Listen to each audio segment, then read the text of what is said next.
Hello everyone, আশা করি সবাই ভালো আছেন। আজকে আরেকটা ভিডিওতে আপনাদেরকে ওয়েলকাম জানাচ্ছি।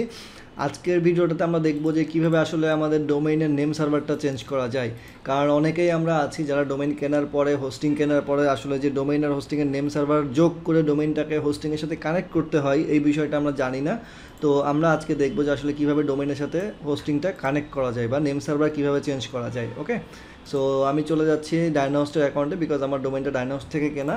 তো আমি লগ ইন করলাম ডায়নাহোস্টে এবং আমার ডোমেইন অপশনটাতে গেলাম। ডোমেইন অপশনে যাওয়ার পরে আমি দেখতে পাচ্ছি এটা হচ্ছে আমার ডোমেইন। তো এখানে আপনি কয়েকটা অপশন পাবেন। এখানে দেখেন একটা সেটিংসের আইকন আছে, এখানেও ক্লিক করতে পারেন বা এখানেও ক্লিক করতে পারেন। করলে দেখেন manage name server directly option আছে, এখানে ক্লিক করলে ডিরেক্টলি নেম সার্ভারে যেতে পারেন। অথবা আরেকটা ওয়ে আছে যাওয়ার, আমি সেটা আপনাদেরকে দেখাচ্ছি। এটা একটা অপশন। অথবা আপনি ব্যাকে আসতে পারেন, এসে এখানে সেটিংস বাটনে ক্লিক করতে পারেন। ক্লিক করলে দেখবেন যে ডোমেইনটা ওপেন হয়েছে। ডোমেইনের পুরো সেটিংস পেজটা, এখান থেকে দেখেন বাম পাশে এই যে নেম সার্ভার অপশনটা আছে। সো এখান থেকে আপনি চাইলে নেম সার্ভারটা চেঞ্জ করতে পারেন। তো আমি যেহেতু আমার হোস্টিংয়ের নেম সার্ভারটা চেঞ্জ করব, তো হোস্টিংয়ের নেম সার্ভারটা আমি আগেই দেখে নিয়েছি, যেহেতু আমার ডায়নোস থেকে কেনা। তো আমি চাইলে আবারও দেখে নিতে পারি ইমেল হিস্ট্রি থেকে।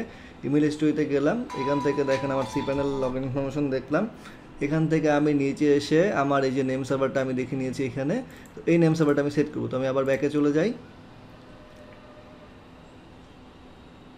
আপনারা আপনাদের যেটা করবেন, আপনাদের cPanel ইমেইল থেকে বা আপনাদের ডোমেইন বা হোস্টিং যাদের কাছ থেকে কিনেছেন তাদের ইমেইল থেকে আপনি নেম সার্ভারটা দেখে নেবেন এবং এখানে এসে সিলেক্ট করবেন যে use custom name server enter below. এখানে যে অপশনটা আছে এটা, তো এখানে আমি কী করবো, এটা হচ্ছে ডায়নাহোস্টের ডিফল্ট নেম সার্ভার, অর্থাৎ আপনাদের ডোমেইন কিনলে এটা নেম সার্ভারটা সেট থাকে। তো এটা লাগবে যখন আপনি ধরেন আপনার ডোমেইন ব্লগারে সেট করবেন বা গুগল সাইটসে সেট করবেন, তখন আপনার এই নেম সার্ভারটা প্রয়োজন হবে। ঠিক আছে, আপনি চাইলে এটা কেটে দিতে পারেন এবং নতুন নেম সার্ভার সেট করতে গেলে এটা কেটে দিতে হবে। তো আপনি যেটা করবেন, এখানে আপনি আপনার ডোমেনের নেম সার্ভারটা সেট করবেন ns1 ডট সার্ভার ডায়ানা, যেটা আমি পেয়েছিলাম ns2 ডট সার্ভার ডায়ানা, এটা দিয়ে আপনি সেভ করুন। এখানে একটা জিনিস খেয়াল রাখবেন, ডায়নাহোস্ট থেকে যদি আপনি হোস্টিং বা ডোমেন কিনেন, এই ক্ষেত্রে কিন্তু আপনার ওনাদের যেহেতু মাল্টিপল সার্ভার ইউজ করেন, তো সেই ক্ষেত্রে আপনার নেম সার্ভারগুলো আলাদা আলাদা হতে পারে। তো আপনারা আপনাদের ইমেইল থেকে নেম সার্ভারটা কি সেটা দেখে নেবেন। অথবা আপনি ডায়নাহোস্টকে প্রশ্ন করতে পারেন যে আপনার এই ডোমেইনের নামটা দিয়ে, যে আমার এই ডোমেইনের জন্য, মানে আপনার ডোমেইনটা দিয়ে যে আপনার ডোমেইনের নেম সার্ভারটা কী হবে, তাহলে তাদের সাপোর্ট থেকে এটা জানিয়ে দেবে। তো আমি জাস্ট এটা সেট করলাম। এখন আমি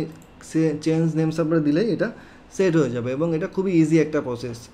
ওকে, জাস্ট আপনার হয়তো 2 মিনিট লাগবে নেম সার্ভারটা দেখে এটা সেট করার জন্য। দেখেন চেঞ্জ সাকসেসফুলি, তার মানে নেম সার্ভার চেঞ্জ হয়ে গেছে। এখন আমরা চেক করি যে আমার নেম সার্ভারটা আসলে চেঞ্জ হয়েছে কিনা।